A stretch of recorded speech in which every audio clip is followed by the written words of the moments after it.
નમસ્તે વિદ્યાર્થી મિત્રો, હાર્દિક સર એકેડમીની યુટ્યુબ ચેનલમાં આપ સૌનું ખૂબ ખૂબ સ્વાગત છે. આજનો જે વિડીયો છે એમાં આપણે ચર્ચા કરશું 14મી માર્ચના તમામ અગત્યના કરંટ અફેર વિશે. વિડીયો શરૂ કરું એ પહેલા આપણી એન્ડ્રોઇડ એપ્લિકેશન ડાઉનલોડ કરી શકો છો. લિંક તમને ડિસ્ક્રિપ્શનમાં પણ મળી જશે અથવા પ્લે સ્ટોરમાં ડાયરેક્ટ આ પ્રકાર લખશો હાર્દિક સર એકેડમી તો પણ તમને આપણી એન્ડ્રોઇડ એપ્લિકેશન મળી જશે. તો આ વોટ્સએપ નંબર છે એમાં મેસેજ કરશો બરાબર, તો પણ તમને છે આપણી એન્ડ્રોઇડ એપ્લિકેશનની લિંક મોકલી આપવામાં આવશે. ઓકે, એકચ્યુઅલમાં મેસેજ ઓટો જનરેટેડ હોય છે, તો ખાલી હાય હેલો જે પણ કંઈ મોકલશો ઓટોમેટિક રિપ્લાય આવી જશે. ઓકે, શરૂ કરીએ આજના 14મી માર્ચના કરંટ અફેર. સૌથી પહેલો ક્વેશ્ચન આજના વિડીયોમાં, હાલમાં જ એશિયા કપ આર્ચરી એના બીજા લેગનું આયોજન છે એ કયા દેશમાં કરવામાં આવશે? તો હાલમાં જ એશિયા કપ આર્ચરી ઘણા સમય પછી એપ્રોક્સિમેટલી 22 વર્ષ પછી છે એનું આયોજન ભારતમાં થઈ રહ્યું છે. આન્સર આવશે ભારત. ભારતમાં કઈ જગ્યાએ? તો કે દિલ્હીમાં આયોજન થઈ રહ્યું છે. હાલમાં જ એશિયા કપ આર્ચરી 2027 એટલે કે નેક્સ્ટ યરનો એમાં બીજો લેગ છે, સેકન્ડ લેગ છે આનો આર્ચરી કપનો. તો એનું આયોજન ભારતમાં દિલ્હી શહેરમાં થશે.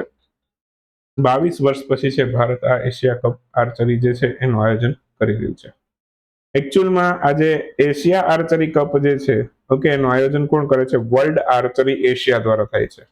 ઓકે, એક વર્લ્ડ આર્ચરી ફેડરેશન પણ આવે છે, પણ એની વાત નથી. વર્લ્ડ આર્ચરી એશિયાની વાત થાય છે, જેનું સ્થાપના છે 1978માં થઈ હતી. હેડક્વાર્ટર એનું થાઈલેન્ડના બેંગકોકમાં આવેલું છે. ઓકે, સ્પર્ધામાં ઘણા દેશોના તીરંદાજો છે એ ભાગ લેવાના છે અહીંયા. ઓકે, અને બે પ્રકારની આર્ચરી થાય, એક તો કમ્પાઉન્ડ જેમાં ભારતના ખેલાડીઓ બહુ આગળ છે, ને બીજું છે રિકર્વ. બરાબર, રિકર્વ વાળી છે એનું આયોજન ઓલિમ્પિકમાં થાય છે. કમ્પાઉન્ડ આર્ચરી છે ઓલિમ્પિકમાં નથી થતી. બરાબર, જે આપણા માટે ખૂબ મોટો ડ્રોબેક છે, કેમ કે આપણા મોટા ભાગના ખેલાડી કમ્પાઉન્ડ આર્ચરીમાં આગળ છે. એના પછીનો ક્વેશ્ચન છે, ઝેવર ઇન્ટરનેશનલ એરપોર્ટ એના માટે ગ્રીન ફિલ્ડ કનેક્ટિવિટી પ્રોજેક્ટ છે એને મંજૂરી આપવામાં આવી છે. આ કયા રાજ્ય સાથે સંકળાયેલું છે? તો ઝેવર ઇન્ટરનેશનલ એરપોર્ટ છે એને ઘણી વખત નોઈડા ઇન્ટરનેશનલ એરપોર્ટ પણ કહે છે, અથવા તો નોઈડા એરપોર્ટ તરીકે પણ ઓળખાય છે. તો અહીંયા ઝેવર ઇન્ટરનેશનલ એરપોર્ટ છે ત્યાં ગ્રીનફિલ્ડ કનેક્ટિવિટી પ્રોજેક્ટ માટે મંજૂરી અપાઈ છે. આ ઉત્તર પ્રદેશની સાથે સંકળાયેલો પ્રોજેક્ટ છે, તો આન્સર આવશે યુપી. ઓપ્શન ડી આપણો આન્સર છે. હાલમાં જ ગ્રીનફિલ્ડ કનેક્ટિવિટી પ્રોજેક્ટ માટે આ ઝેવર ઇન્ટરનેશનલ પ્રોજેક્ટ માટે ગ્રીનફિલ્ડ કનેક્ટિવિટી પ્રોજેક્ટને મંજૂરી આપી છે. કોણે આપી છે? તો કે કેન્દ્રીય કેબિનેટે મંજૂરી આપી છે.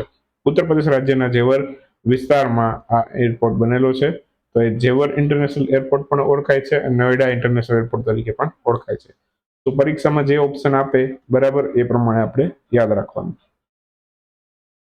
ઉપરાંત વાત કરીએ તો પ્રોજેક્ટનો મુખ્ય ઉદ્દેશ શું? તો કે એરપોર્ટ સુધી ઝડપી રોડ કનેક્ટિવિટી છે ઉપલબ્ધ કરવાનો. જ્યાં પણ એરપોર્ટ હોય ને, એરપોર્ટ વાળા જે તમે એરપોર્ટ રિંગ રોડ જ્યાં પણ બનેલા હોય, જોજો રસ્તા ખૂબ સારા હશે. ઓકે, બાકી પ્રોજેક્ટ માટે લગભગ 3,630 કરોડ રૂપિયા મંજૂર કરવામાં આવેલા છે. ઓકે, આ રોડ કનેક્ટિવિટી ઉત્તર પ્રદેશ તેમજ હરિયાણા બંને રાજ્યને સારી રીતે જોડશે. ટોટલ 31.4 કિલોમીટરની આ પ્રોજેક્ટની લંબાઈ રહેશે. ઓકે, બસ એટલું આમાંથી યાદ રાખવાનું છે. નો સ્મોકિંગ દિવસ કઈ તારીખે ઉજવાયેલો છે? એકચ્યુઅલમાં આ આપણે અગાઉ પણ ઓનલાઈનમાં વાત કરી ગયા હતા. અત્યારે 11મી માર્ચે ઉજવાયેલો છે. ઓકે, પણ દર વર્ષે 11 માર્ચે નથી આવતો. દર વર્ષે ક્યારે આવે છે? તો કે માર્ચ મહિનાના બીજા બુધવારે, એટલે કે સેકન્ડ બુધવાર, વેન્સડે પણ કહી શકો અંગ્રેજીમાં તમે. તો હાલમાં જ માર્ચ મહિનાના બીજા બુધવારે આની નો સ્મોકિંગ ડે ની ઉજવણી કરવામાં આવેલી છે.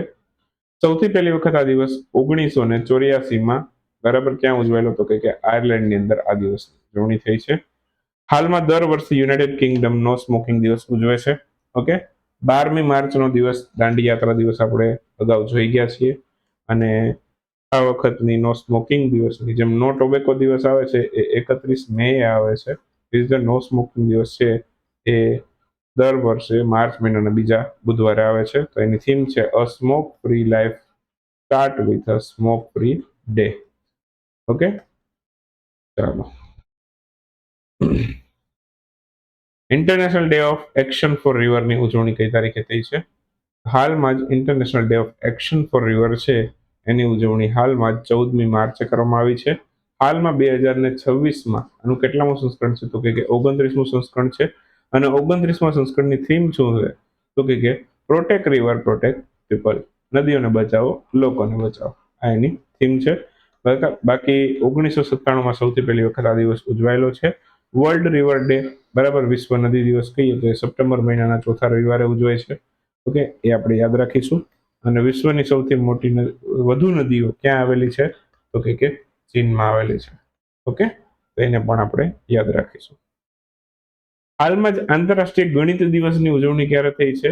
આંતરરાષ્ટ્રીય ગણિત દિવસની ઉજવણી હાલમાં 14મી માર્ચના રોજ કરવામાં આવેલી છે. થીમ પણ આની રાખવામાં આવેલી છે. આંતરરાષ્ટ્રીય ગણિત દિવસ 14મી માર્ચે ઉજવાય છે.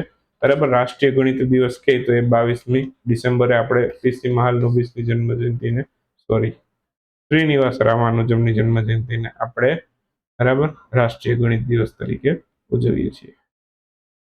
ક્લિયર? બાકી વાત કરીએ તો આની થીમ છે મેથેમેટિક્સ એન્ડ હોપ. 2007માં સૌથી પહેલી વખત આ દિવસ ઉજવાયેલો રાષ્ટ્રીય ગણિત દિવસ કે તો 22મી ડિસેમ્બર. ઓકે, ઉપરાંત વાત કરીએ તો 14મી March international day of action for river હતો. આંતરરાષ્ટ્રીય પાઈ દિવસ પણ હતો. આંતરરાષ્ટ્રીય ગણિત દિવસ પણ હતો. પાઈ દિવસ ક્યારે હતો એવું પૂછે તો પણ 14મી માર્ચ. ક્લિયર? ચાલો, હાલમાં જ ભારતના કાર્યરત ન્યુક્લિયર પાવર પ્લાન્ટની પ્રથમ મહિલા હેડ તરીકે કોની નિયુક્તિ થઈ છે? કાર્યરત ન્યુક્લિયર પાવર પ્લાન્ટની વાત થઈ છે અહીંયા.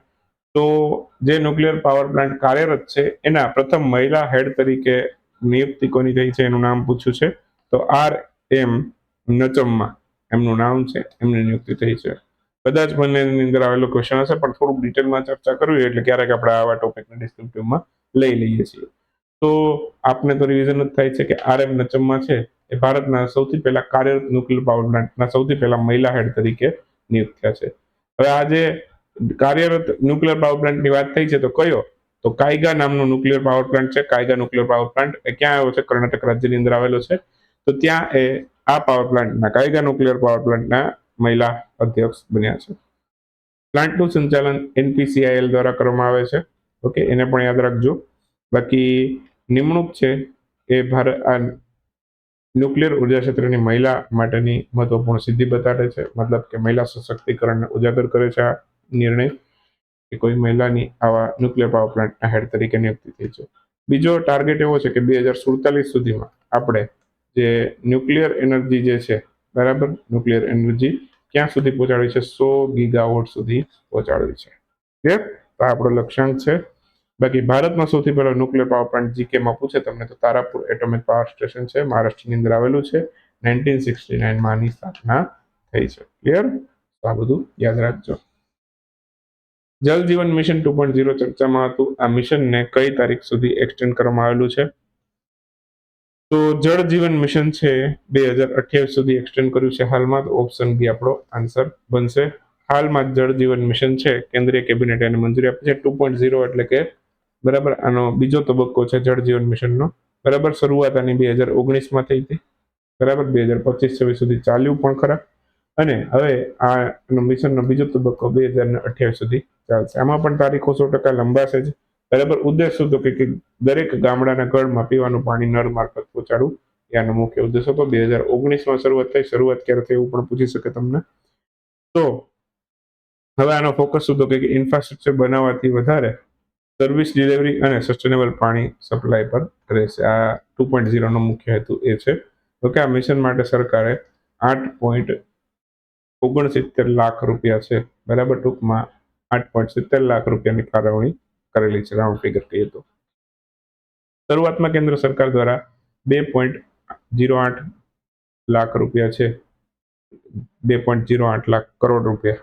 ઓકે, તો આટલા રૂપિયાની સહાય મંજૂર કરી છે અને આગળ જતા ગ્રાન્ટો ધીમે ધીમે વધશે. 8.70 લાખ કરોડ સુધી પહોંચાડવામાં આવશે. ક્લિયર? બાકી આ પ્રોજેક્ટ હેઠળ સુધીલામ ભારત નામનું ડિજિટલ ફ્રેમવર્ક પણ શરૂ કરવામાં આવશે, જેનાથી મોનિટરિંગ શક્ય બનશે. એક વાક્યના ક્વેશ્ચનો ફટાફટ જોઈએ. તેમાં ઇન્ડિયા વીક 26ની શરૂઆત કયા સ્થળથી કરવામાં આવી છે? તો આ કોલંબો ખાતેથી કરી છે. કોલંબો છે ક્યાં આવ્યું છે? તો કે શ્રીલંકાની અંદર આવેલું છે. ત્યાંથી આની શરૂઆત કરી ઇન્ડિયા વીક 26. ધર્મ પરિવર્તન પર રોક લગાવવા માટે કયા રાજ્ય છે એમણે ધર્મની આઝાદી બિલ 26 છે એને મંજૂરી આપી છે? તો ધર્મની આઝાદી બિલ ધર્મ પરિવર્તનને રોકવા માટે છત્તીસગઢે મંજૂર કર્યું છે. હાલમાં જ કયા એરપોર્ટને ભારતીય કેબિનેટે ઇન્ટરનેશનલ સ્ટેટસ આપવા માટે મંજૂરી આપી છે? તો મદુરાઈ એરપોર્ટ છે એને ઇન્ટરનેશનલ સ્ટેટસ આપવા માટે ભારતીય કેબિનેટે મંજૂરી આપી છે. ચિત્તાઓની સંખ્યા વધીને કેટલી થઈ? ચિત્તાઓની સંખ્યા વધીને 53 થઈ. બરાબર. આપણે લાવ્યા છે લગભગ 30 જેટલા, થોડા ઘણા બચ્ચાને જન્મ આપ્યો છે. એ બચ્ચાને પણ ચિત્તાની સંખ્યામાં કાઉન્ટ કરવામાં આવેલા છે. ઘણા બચ્ચા સર્વાઈવ કરી ગયા છે. પૂનો નેશનલ પાર્કમાંથી પછી ગાંધી સાગર વન્યજીવ અભયારણ્ય છે મધ્યપ્રદેશમાં, ત્યાં રાખવામાં આવતા હોય છે. હાલમાં જ ભારતીય સિનેમામાં મહત્વપૂર્ણ યોગદાન માટે મેટા લાઇફટાઇમ અચીવમેન્ટ એવોર્ડ 24 કોને સન્માનિત કર્યું છે? તો ઓમ પાલેકરને સન્માનિત કર્યા છે. મહિલાઓની રાત્રિ સુરક્ષા માટે નિર્ભયા નિશા પહેલ કોણે શરૂ કરી? આ કેરલે શરૂ કરી છે. ઇન્ડિયન રેલવે દ્વારા મહિલાઓની સુરક્ષા માટે કઈ એપનું લોન્ચિંગ કરવામાં આવ્યું? તો શાઇન નામની એપનું લોન્ચિંગ કર્યું છે. નાટો દ્વારા કોલ્ડ રિસ્પોન્સ એક્સરસાઇઝનું આયોજન ક્યાં થયું? તો કયા સ્થળે થયું એનું આપણે લગભગ ચર્ચા ગઈકાલે નહોતી કરી. તો સ્થળનું નામ યાદ રાખજો, નોર્વે. બરાબર. ઘણા પ્રશ્નો કદાચ લેવાઈ ગયા હોય એવા પણ આવેલા હોય છે, પણ આપણને એ મોટિવ રાખવાનો કે આપણે અહીંયા રિવિઝન થાય છે સાથે સાથે. ક્લિયર? તો બસ અહીંયા માર્ચના કરંટ અફેરને સમાપ્ત કરીએ. બરાબર. 14 માર્ચના મળશું 15મી માર્ચના વિડીયોમાં. ત્યાં સુધી રજા લઈએ.